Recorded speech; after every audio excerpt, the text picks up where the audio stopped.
when I was a kid, I grew up in an environment and a family that they wanted me to really be successful at school. By the way, I raised with a single mom. And I would go back to school and I would see my grades. And when I would see my grades, I'm like, my grades were very bad because I wasn't good at school and I didn't know how to give my attention and learn things.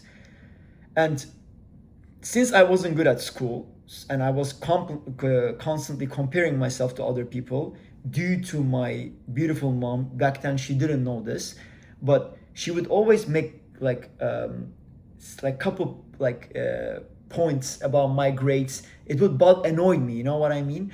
And back then I wouldn't really know, but like it really got into my head and I would always somehow compare myself to other people. I'm like, why I'm not good at school, why I'm not good at this, why I'm not good at that. So over time my self-belief got destroyed. Like I didn't end up trusting myself back then. I don't know what happened. And and I came to that conclusion years later, not right now, years later. I'll get back to that point in a bit, but so I would go to school, I would study, I would get a bad grade, I would go home, my mom would like just wouldn't be happy and she would give me an attitude.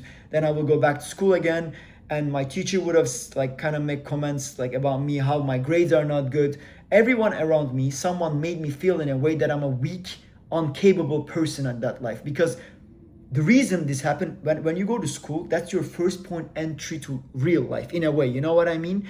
And back then, I didn't know that school didn't define who I was as a person. So what ended up happening is that I was constantly taking that negative feedback all the time. And then during my university years, basically I went through primary school like that. I went to high school like that. I even went to university with that mindset, you know, constantly thinking that I'm not good at life. I'm not good at things and I'm not good at many things, you know, because it kind of rewired me to think that imagine you start a life and then life at a young age telling you that you're not good at many things. Many things. School was a big deal for me back then because I spent majority of the time at the school, you know, 8 hours a day almost. So then I realized, one of my friends in university told me, oh Chris, you're very good at this. And then I'm like, really, man? Like I really, my face changed, like the way my face expression changed, the way I talk changed. And I realized like it was something small. Then I had an extreme self-belief. I don't know what happened. And then that night, I really think about school does not define me who I was. School doesn't define if I'm gonna be successful or not. School is just one touch point of this life. And it has a specific way to teach and learn. And maybe I wasn't good at that. That's it. And then I start looking at other venues in my life. What are the things that I'm really good at and I can improve? Can I really start a business? And I take a leap of faith starting a business when I was in university, which turned out good, by the way, but that's another subject.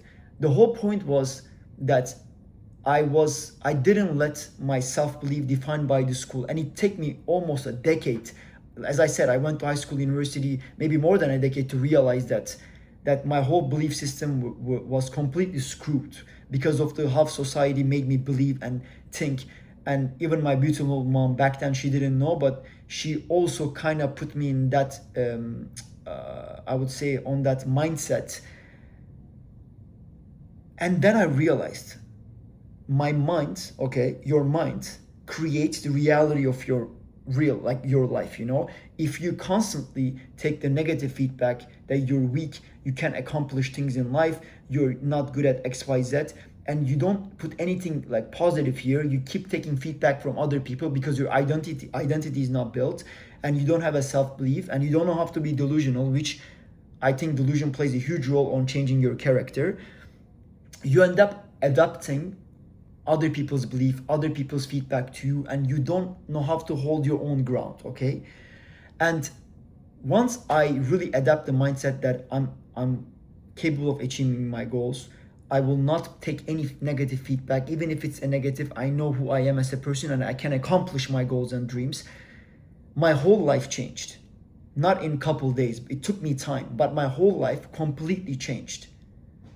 The reason I'm telling you is this, because sometimes in your surrounding and the way you're living life, nobody is telling you this stuff, and you're just going day to day and you're like, oh, I'm not good at this, oh, I'm not good at that, oh, I can't accomplish my goals and dreams, XYZ reason, I have disability, I have learning this, I have ADHD, I'm dyslexic, you name it, I'm OCD, like you name it. I believe whatever kind of like issue you have or you think you're not good at, these are just one part of you that you're not good at. But there is whole another world, whole another things that you're good at that you just couldn't figure out yet. I promise you. So personally, me, I I kind of like removed that negative self-belief, and I told myself what are the things that I'm good at, and I made an effort to listen positive affirmation. You don't need to do that if you don't want to, but I think it plays a huge role in your life, especially the things that you want to keep hearing and rewiring your brain. But the whole point of this video, what really changed me, is realizing that school and my past life, the stuff people telling me that I'm bad at, teachers, my family, maybe sometimes the people around me, those does not define me. And once you make that switch and like don't take that negative feedback, understand that your mind is the biggest asset and you are capable of achieving your goals and your dreams, your life is going to change. Okay? That's it for today. I hope you take something out of it.